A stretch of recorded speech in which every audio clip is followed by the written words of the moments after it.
অনেক অনেক বছর আগে দূর এক নদী ঘেরা জনপদে বাস করত এক দরিদ্র জেলে। তার নাম ছিল নীলকণ্ঠ। ছোট্ট কুড়েঘর, চালের ছাউনি আর পাশে কাদামাখা নদী, এই ছিল তার পুরো জগৎ। নীলকণ্ঠের বাবার মৃত্যু হয়েছিল বহু আগেই। সংসারে সে আর তার অসুস্থ মা ছাড়া আর কেউ ছিল না। মায়ের শরীরটা দিন দিন ভেঙে যাচ্ছিল, তবু মুখে কোনো অভিযোগ ছিল না। ছেলের কষ্ট দেখেই তিনি সব সহ্য করতেন। প্রতিদিন ভোরের আলো ফোটার আগেই নীলকণ্ঠ জাল কাঁধে নদীর দিকে রওনা দিত। শীত, বৃষ্টি, ঝড় কিছুই তাকে থামাতে পারত না। নদীর জল ছিল তার কাছে দেবতার মতো। সেই জলেই সে খুঁজে পেত বেঁচে থাকার আশা। যে কটা মাছ ধরতে পারত সেগুলো বাজারে বিক্রি করে ওষুধ, চাল আর একটু লবণ কিনে আনত মায়ের জন্য। অনেক দিন এমনও গেছে সে নিজে না খেয়েই মায়ের মুখে ভাত তুলে দিয়েছে। কিন্তু এক সময় অদ্ভুত এক বিপদ শুরু হলো। যে নদীতে সে প্রতিদিন মাছ ধরত সেখানে হঠাৎ মাছ কমে যেতে লাগল। জাল ফেললেই ফাঁকা কিংবা ধরা পড়া মাছগুলো অদ্ভুতভাবে উধাও হয়ে যাচ্ছিল। কখনো জাল তোলার সময় দেখত মাছ ছিল, চোখের পলকেই নেই। শুরুতে সে ভেবেছিল হয়তো নদীর স্রোত বেশি কিংবা নিজেরই ভুল হচ্ছে, কিন্তু কয়েকদিন পর বিষয়টা আর অস্বাভাবিক মনে হলো না, ভয়ঙ্কর মনে হলো। এক রাতে বাজার থেকে ফিরে গ্রামবাসীদের মুখে সে এক পুরনো গল্প শুনল। সবাই ফিসফিস করে বলছিল নদীর ওই অংশে নাকি এক পিতনি ভূত বাস করে। সে নাকি জেলেদের মাছ খেয়ে নেয় আর ধীরে ধীরে তাদের সর্বস্ব কেড়ে নেয়। কেউ কেউ বলল তাকে একবার দেখলে মানুষ আর আগের মতো থাকে না। নীলকণ্ঠ এসব কথায় বিশ্বাস করত না, কিন্তু তার মায়ের ওষুধ শেষ হয়ে আসছিল আর মাছ না পেলে সংসার চলবে না।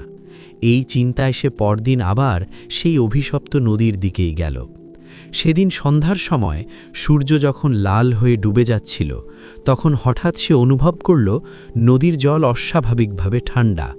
চারপাশ নিস্তব্ধ, পাখিরাও যেন চুপ করে গেছে। জাল টানতেই সে দেখল জাল ভর্তি মাছ। চোখে মুখে আনন্দ ফুটে উঠল তার, কিন্তু সেই আনন্দ বেশিক্ষণ থাকল না। হঠাৎ নদীর ধারে কুয়াশার মতো কিছু একটা জমে উঠল। তার ভেতর থেকে ভেসে এলো বিকৃত এক হাসি।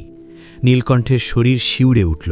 সে দেখল লম্বা ভাঙা চুল, রক্তিম চোখ আর ছায়ার মতো শরীর নিয়ে এক পেতনি দাঁড়িয়ে আছে নদীর কিনারে। মুহূর্তের মধ্যেই সে হাত বাড়িয়ে জালের সব মাছ টেনে নিয়ে গেল। নীলকণ্ঠ ভয়ে জমে গেল। পালাতে পারত, কিন্তু মায়ের মুখটা চোখের সামনে ভেসে উঠল। সে কাঁপা গলায় বলল, এই মাছগুলো আমার মায়ের ওষুধের জন্য, দয়া করে নিয়ে যেও না। পেতনি আবার সেই ভয়ঙ্কর হাসি হাসল।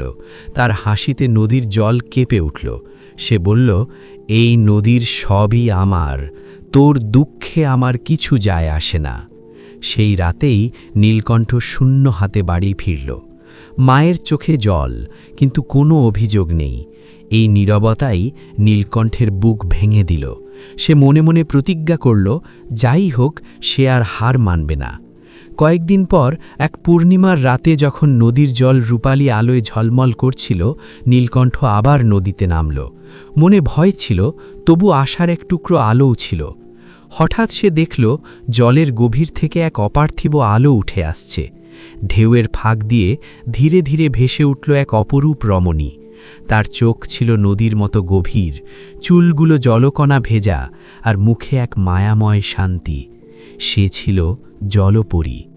নীলকণ্ঠ বিস্ময়ে বাকরুদ্ধ হয়ে গেল। জলপরী কোমল কণ্ঠে বলল, ভয় পেও না জেলে, আমি তোমার কষ্ট দেখেছি। সেই মুহূর্ত থেকেই নীলকণ্ঠের জীবনে এক নতুন অধ্যায়ের সূচনা হল।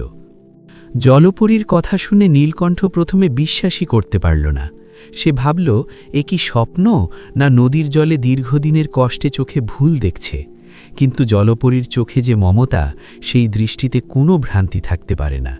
নদীর ঢেউ তখন আর আগের মতো হিংস্র ছিল না, বরং শান্ত, যেন কাউকে আশ্রয় দিচ্ছে। জলপরী ধীরে ধীরে বলল, এই নদী শুধু মাছ আর জল নয়, এই নদীতে বাস করে বহু অদৃশ্য সত্তা। পেতনি ভূতটিও তাদেরই একজন, কিন্তু সে একসময় মানুষ ছিল। লোভ আর হিংসায় সে নিজের জীবন নষ্ট করেছিল, আর মৃত্যুর পর নদীর অন্ধকার অংশে বন্দী হয়ে আছে। মানুষের দুঃখ তার শক্তি বাড়ায়, তাই সে জেলেদের মাছ কেড়ে নেয়। নীলকণ্ঠ সব শুনে মাথা নিচু করে দাঁড়িয়ে রইল। তার কণ্ঠ কাঁপছিল, আমার মায়ের কষ্ট কি কেউ থামাতে পারবে না? জলপরী তখন তার হাতে স্পর্শ করল। সেই স্পর্শে নীলকণ্ঠ অনুভব করল এক অদ্ভুত শান্তি, যেন নদীর সমস্ত ক্লান্তি ধুয়ে যাচ্ছে। জলপরী বলল, আজ থেকে তোমার মাছ আমি রক্ষা করব, কিন্তু মনে রেখো, লোভ করলে নদী রাগ করে। সেই রাতেই এক অলৌকিক ঘটনা ঘটল। নীলকণ্ঠ জাল ফেলতেই মাছ ভরে গেল, আগের যে কোনো দিনের চেয়ে বেশি। আশ্চর্যের বিষয়, নদীর কুয়াশা উঠল না, কোনো ভয়ঙ্কর হাসিও শোনা গেল না। জলপরী দূরে জলের ভিতর দাঁড়িয়ে মৃদু হাসছিল। এরপর থেকে প্রতিদিনই এমন হতে লাগল। নীলকণ্ঠ মাছ পেত, বাজারে বিক্রি করত, মায়ের জন্য ভালো ওষুধ আনত। ধীরে ধীরে মায়ের শরীরও একটু একটু করে ভালো হতে শুরু করল। গ্রামবাসীরা অবাক হয়ে বলতো, এই জেলের ভাগ্য বদলে গেছে। কিন্তু কেউ জানত না, এই ভাগ্য বদলের পেছনে নদীর এক জলপরীর নিঃশব্দ পাহারা আছে। পূর্ণিমার রাতগুলোতে নীলকণ্ঠ নদীর ধারে বসত। জলপরী তখন জলের ওপর ভেসে উঠত। তারা কথা বলত, মানুষের দুঃখ, নদীর গান, আকাশের তারা নিয়ে। জলপরী কখনো নদীর গভীরের গল্প বলত, কখনো বলত কিভাবে মানুষের লোভ নদীকেও আহত করে। এই কথোপকথনের মাঝেই নীলকণ্ঠের মনে এক অচেনা অনুভূতি জন্ম নিতে লাগল। জলপরী শুধু রক্ষক নয়, তার কাছে সে হয়ে উঠছিল আপন কেউ। আর জলপরীর চোখেও নীলকণ্ঠ আর সাধারণ মানুষ রইল না। তার সততা, মায়ের প্রতি ভালোবাসা জলপরীর হৃদয়ে ছুঁয়ে গেল। কিন্তু এই শান্তি দীর্ঘস্থায়ী হওয়ার ছিল না। এক রাতে নদীর জল হঠাৎ কালচে হয়ে উঠল। বাতাস ভারী হয়ে গেল, আর সেই ভয়ঙ্কর হাসি আবার ফিরে এলো। পেতনিভূত বুঝে গেছে কেউ তার শিকার কেড়ে নিচ্ছে। তার রাগে নদীর ঢেউ উথাল পাথাল হয়ে উঠল। সে গর্জে উঠল, জলপরী, তুমি নিয়ম ভেঙেছ। মানুষের সাথে এত ঘনিষ্ঠতা তোমার সর্বনাশ ডেকে আনবে। জলপরীর মুখে প্রথমবারের মতো ভয় ফুটে উঠল। সে জানত পেতনির শক্তি রাতে সবচেয়ে বেশি। নীলকণ্ঠ কিছু বুঝে ওঠার আগেই পেতনির কালো ছায়া নদীর চারপাশ ঘিরে ফেলল। নীলকণ্ঠ সামনে এগিয়ে এসে চিৎকার করে বলল, ওকে ছেড়ে দাও, ক্ষতি করলে আমাকেই করো। তার এই সাহসী কথায় জলপরীর চোখ ভিজে উঠল। কিন্তু পেতনি হেসে বলল, মানুষ, তুমি জানো না তুমি কাকে রক্ষা করতে চাইছ। নদীর বুকে তখন এক অদ্ভুত দ্বন্দ্ব শুরু হলো, আলো আর অন্ধকারের, মমতা আর লোভের।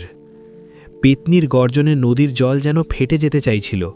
ঢেউ আছড়ে পড়ছিল তীরের কাদামাটিতে, গাছের পাতা কাঁপছিল ভয়ে। নীলকণ্ঠ দাঁড়িয়েছিল নদীর কিনারে, হাত মুঠো করা, চোখে ভয় নয়, ছিল এক অদ্ভুত দৃঢ়তা। তার সামনে দাঁড়িয়ে জলপরী, আর দূরে অন্ধকারের বুক চিরে কালো ছায়ার মতো পেতনি ভূত। জলপরী ধীরে সামনে এগিয়ে এলো। তার কণ্ঠে এবার কোমলতা নয়, ছিল দৃঢ়তা। সে বলল, এই জেলে লোভী নয়, সে কেবল তার মায়ের জীবন বাঁচাতে চায়। মানুষের এই নিঃস্বার্থ ভালোবাসাই নদীর আসল পূজা। কিন্তু পেতনি এসব কথায় কান দিল না। তার চোখ জ্বলছিল আগুনের মতো, কারণ সে বুঝে গেছে মানুষের প্রতি জলপরীর মমতা তার ক্ষমতাকে দুর্বল করে দিচ্ছে। হঠাৎ পেতনি নদীর জল থেকে এক কালো ঢেউ তুলে নিল। সেই ঢেউ সাপের মতো ফোঁস করতে করতে নীলকণ্ঠের দিকে ধেয়ে এলো। জলপরী মুহূর্তের মধ্যে সামনে এসে দাঁড়ালো। আলোয় ভরে গেল নদীর বুক। আলো আর অন্ধকারের সংঘর্ষের চারপাশ কেঁপে উঠল। এই সংঘর্ষের মাঝেই জলপরী নীলকণ্ঠকে এক ভয়ঙ্কর সত্য জানালো। সে বলল, নদীর নিয়ম অনুযায়ী কোনো জলপরী মানুষের সাথে গভীর বন্ধনে জড়ালে তাকে বড় মূল্য দিতে হয়। সেই মূল্য হতে পারে শক্তি হারানো, কিংবা নদী ছেড়ে চিরতরে নির্বাসন। নীলকণ্ঠ এই কথা শুনে হতবাক হয়ে গেল। তার মনে হলো তার জন্যই আজ জলপরী বিপদের মুখে। পেতনি তখন বিকৃত হাসি হেসে বলল, দেখছ জেলে, তোমার ভালোবাসাই ওর দুর্বলতা। নীলকণ্ঠের ভেতরে তখন এক কঠিন সিদ্ধান্ত জন্ম নিল। সে বুঝে গেল, যদি এই সম্পর্ক চলতে থাকে, জলপরীর অস্তিত্বই বিপন্ন হবে। সে নদীর দিকে তাকিয়ে জোর গলায় বলল, যদি আমার দূরে চলে যাওয়াতে ও বাঁচে তবে আমি সব কিছু ছেড়ে দিতে রাজি। এই কথা শুনে জলপরীর চোখ ভিজে উঠল। সে জানত এই ত্যাগই নীলকণ্ঠকে অন্য সবার থেকে আলাদা করেছে। সেই মুহূর্তে নদীর গভীর থেকে এক প্রবল স্রোত উঠে এলো। পেতনির শক্তি হঠাৎ দুর্বল হয়ে পড়ল, কারণ পেতনি লোভে বাঁচে, আর এই ত্যাগ তার বিরুদ্ধে সবচেয়ে বড় অস্ত্র। জলপরীর শেষ শক্তিটুকু দিয়ে এক আলোর বৃত্ত তৈরি করল। সেই আলোয় পেতনির চিৎকার ধীরে ধীরে মিলিয়ে গেল। কালো ছায়া গলে নদীর গভীরে হারিয়ে গেল, যেন কখনো ছিলই না। নদীর জল আবার শান্ত হল, চাঁদের আলো ফিরে এলো। কিন্তু এই বিজয়ের মূল্য কম ছিল না। জলপরী ধীরে ধীরে দুর্বল হয়ে পড়ল। তার শরীরের আলো ম্লান হতে লাগল। সে জানালো নদীর নিয়ম ভাঙার শাস্তি হিসাবে তাকে মানুষের সামনে আর দেখা যাবে না। সে থাকবে নদীর গভীরে স্মৃতির মতো। নীলকণ্ঠ কিছু বলতে পারল না। বুকের ভেতর শূন্যতা জমে উঠল।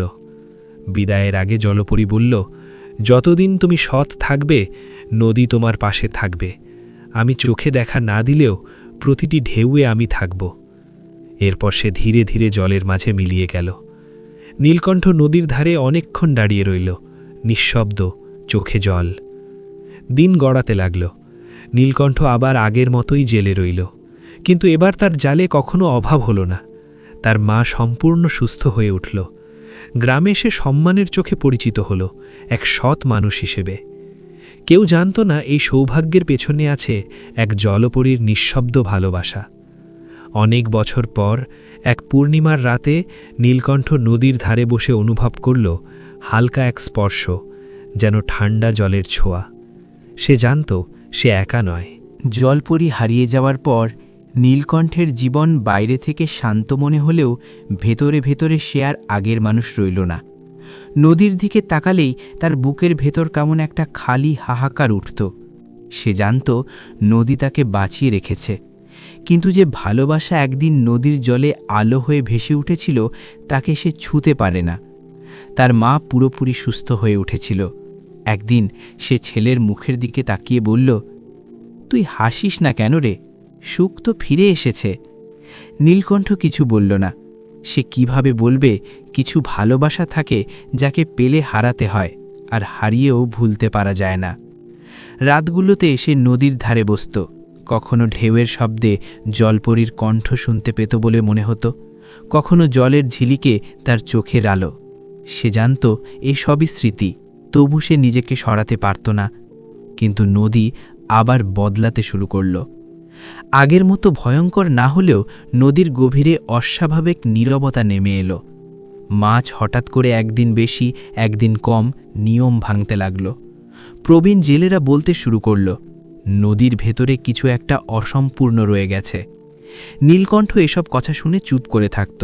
তার মনে হচ্ছিল জলপরীর শক্তি পুরোপুরি ফিরে যায়নি, পেতনির অন্ধকারও পুরোপুরি মুছে যায়নি। আলো আর অন্ধকারের মাঝখানে নদী যেন আটকে আছে। এক গভীর রাতে যখন চারদিক নিস্তব্ধ, নীলকণ্ঠ ঘুমের মধ্যে এক অদ্ভুত স্বপ্ন দেখল। সে দেখল নদীর তলদেশে এক প্রাচীন পাথরের বেদি, তার ওপর শিকলে বাঁধা জলপরী। তার শরীরের আলো ক্ষীণ, চোখে ক্লান্তি, চারপাশে অন্ধকার স্রোত পাক খাচ্ছে। স্বপ্নের ভেতর জলপরী বলল, নদী এখনও মুক্ত নয়, পেতনির লোভের বীজ পুরোপুরি ধ্বংস হয়নি। নীলকণ্ঠ চোখ বন্ধ করে নদীর জলে হাত ডুবিয়ে বলল, আমি কিছু চাই না, শুধু নদীটা মুক্ত হোক। এই কথার সাথে সাথেই নদীর গভীর থেকে এক প্রচণ্ড স্রোত উঠে এলো। জলপরীর আলো ক্ষণিকের জন্য জ্বলে উঠল। সে বুঝে গেল নিয়ম অনুযায়ী শেষ বাধা ভাঙতে হলে নীলকণ্ঠকে এমন কিছু দিতে হবে যার ফেরত আসবে না। নৌকার ওপর দাঁড়িয়ে সে শেষবারের মতো আকাশের দিকে তাকালো। তার মায়ের মুখ মনে পড়ল, গ্রামটার কথা মনে পড়ল, আর মনে পড়ল জলপরীর সেই প্রথম হাসি। নদীর জল তখন নিঃশব্দে অপেক্ষা করছিল। নদীর বুকে নৌকাটা থমকেছিল, চারপাশ নিস্তব্ধ, যেন পুরো প্রকৃতি নীলকণ্ঠের সিদ্ধান্তের অপেক্ষায়। সে বুঝে গিয়েছিল নদী মুক্ত করতে হলে তার কাছ থেকে এমন কিছু নিতে হবে যা তার অস্তিত্বের অংশ। শক্তি, প্রাণ নয়, বরং তার সবচেয়ে দামি জিনিসটি। নীলকণ্ঠ ধীরে ধীরে নদীর জলে নেমে পড়ল। ঠান্ডা জল তার হাঁটু কোমর ছুঁয়ে বুকে উঠে এলো। সে চোখ বন্ধ করে বলল, এই নদী আমাকে জীবন দিয়েছে, আজ আমি আমার জীবন এই নদীর হাতে দিলাম না, আমি দিলাম আমার ভালোবাসা, আমার স্মৃতি, আমার সমস্ত আকাঙ্ক্ষা। এই কথার সাথে সাথেই নদীর গভীর থেকে এক আলো উঠে এলো। জলপরি আবির্ভূত হলো, কিন্তু এবার আগের মতো নয়। তার শরীরের শিকল ভেঙে গেছে, চোখে শান্তি, মুখে বিষাদের ছায়া। সে বুঝে গেছে নীলকণ্ঠ কি ত্যাগ করতে যাচ্ছে। জলপরি কাপা কণ্ঠে বলল, তুমি যদি আমাকে ভুলে যাও তবে নদী চিরতরে মুক্ত হবে, কিন্তু তুমি আর কখনো আমাকে মনে করতে পারবে না। নীলকণ্ঠের বুক কেঁপে উঠল। এই ভালোবাসাই ছিল তার জীবনের সবচেয়ে গভীর সত্য, কিন্তু সে এক মুহূর্তও দেরি করল না। মৃদু হাসি দিয়ে বলল, যদি আমার ভুলে যাওয়াতেই নদী বাঁচে তবে সেটাই হোক। সে চোখ বন্ধ করল। পরের মুহূর্তেই নদী কেঁপে উঠল। অন্ধকার স্রোত ছিন্ন ভিন্ন হয়ে গেল। পেতনির শেষ আর্তনাদ বাতাসে মিলিয়ে গেল। তার লোভ আর অশান্ত আত্মা নদীর বুক থেকে চিরতরে মুছে গেল। নদী আবার স্বচ্ছ হল, মাছ ফিরে এলো, ঢেউ শান্ত হয়ে উঠল। নীলকণ্ঠ জলে ভেসে পড়ল, কিন্তু সে মারা গেল না। ভোরের আলোয় গ্রামবাসীরা তাকে নদীর তীরে অচেতন অবস্থায় পেল। তাকে বাড়িতে নিয়ে যাওয়া হলো। কিছুক্ষণ পর সে চোখ খুলল। চোখে কোনো ভয় নেই, কোনো দুঃখও নেই, শুধু এক অদ্ভুত শূন্য শান্তি। তার মা তার হাত ধরে বলল, তুই ঠিক আছিস তো? নীলকণ্ঠ মৃদু হাসল। তার মনে পড়ল না কোনো জলপরিণ, কোনো আলো, কোনো প্রেম। সে শুধু জানত নদী তাকে বাঁচিয়েছে, এটাই সত্য। বছর কেটে গেল। নীলকণ্ঠ হয়ে উঠল গ্রামের সবচেয়ে সম্মানিত জেলে। সে কখনো নদী শোষণ করত না, বেশি মাছ ধরত না, অন্যদেরও শেখাত নদীকে ভালোবাসতে হয়। তার জীবনে আর কোনো প্রেম এলো না, কিন্তু সে কখনো একা বোধও করল না। পূর্ণিমার রাতে মাঝে মাঝে নদীর জল অদ্ভুতভাবে ঝিলমিল করত। কেউ কেউ বলতো জলের ঢেউয়ে এক নারীর ছায়া হাসছে। নীলকণ্ঠ তখন নদীর দিকে তাকিয়ে শান্তভাবে বলতো, এই নদীটা আমার খুব আপন। সে জানত না কেন, কিন্তু তার বুকের ভেতর তখন এক অজানা শান্তি ভরে যেত। আর নদী আজও বয়ে চলে, স্বচ্ছ, প্রাণে ভরা। সেই নদী মনে রাখে এক জেলের ত্যাগ, এক জলপরীর নিঃশব্দ ভালোবাসা, আর এক প্রেমের গল্প, যা পাওয়ার জন্য নয়, রক্ষা করার জন্য ছিল।